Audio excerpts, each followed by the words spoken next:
So it's me, Nicolette Mashile, and the chickens have come to roost. So this is my part 2 of my corona outbreak videos. And today I want to talk a little bit about the situation, the financial situation that we are currently all are faced with, right?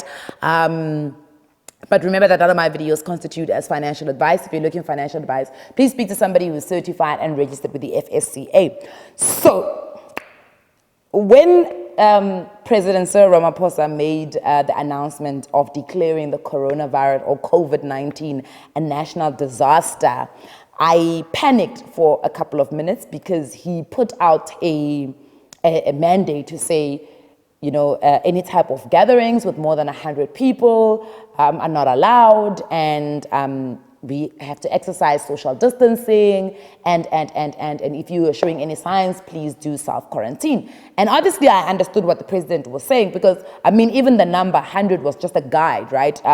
You can literally transmit corona with 5 people in a room, 2 people together, you know, even one person, if a person who was affected was there the day before, and you come and you know, amidst the same space, and perhaps maybe the droplets have not dried on the surfaces, and you touch those surfaces, and then you touch yourself in your mouth, in your nose, in your eyes, that there is a risk of you being able to contract the virus.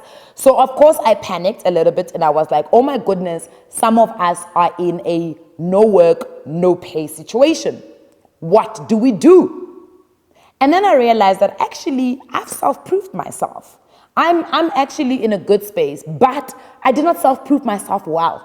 So although I've self-proofed myself, I do have other income streams that are coming in. My income streams, my additional income streams are actually active, and that's problematic.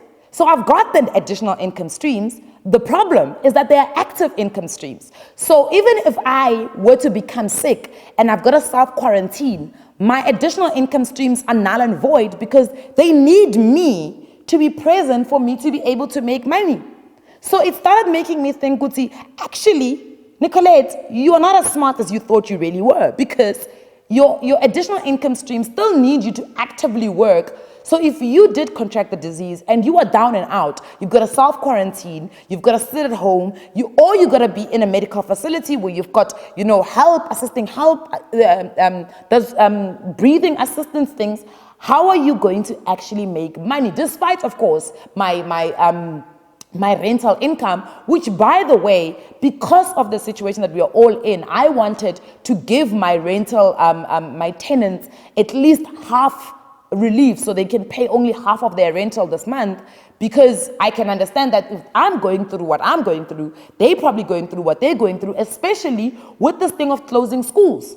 Can you imagine if your grocery was planned in such a way that you only paid money for scuffing stuff, and you packed that away, and you thought, okay, financially you should be okay because you don't have to now take care of your kids because they're at school, and there's aftercare or after school, you know, you don't have to organize additional transport, you don't have to entertain your kids, and then bam, you're told your kids have to be at home for a month.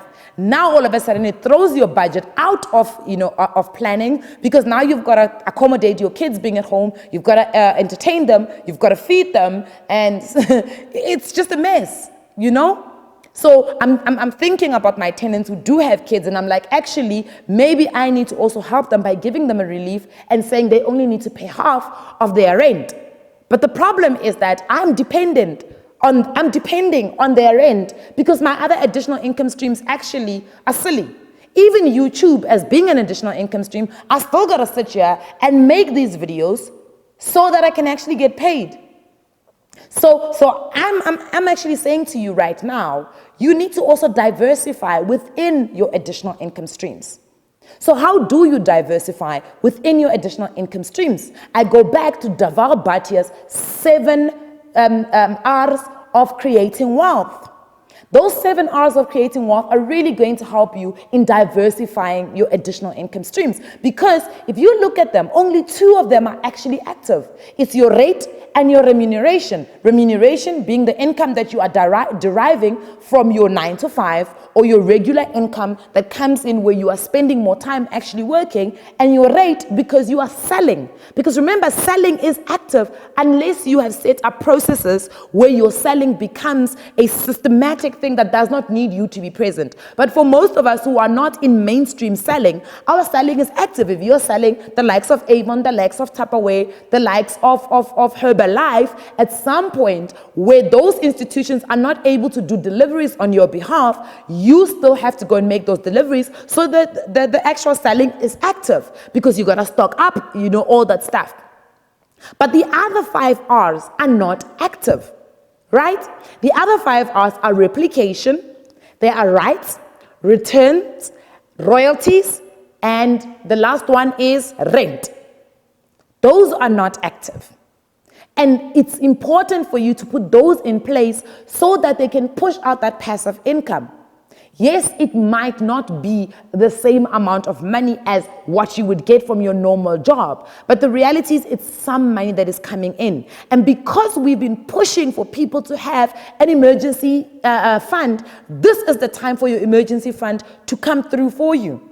Because your emergency fund is going to be important. And if you don't have an emergency fund, you're really disappointing me, because we've been preaching your emergency fund. And the last thing I want to say on this video about diversifying your income streams is also that you need to understand that no amount of financial literacy is going to save you when it comes to your personal finance unless you put it into action. You may know that you need to have an emergency fund. You may know that you need to have additional income streams. You may know that you need to diversify even your stock market investing.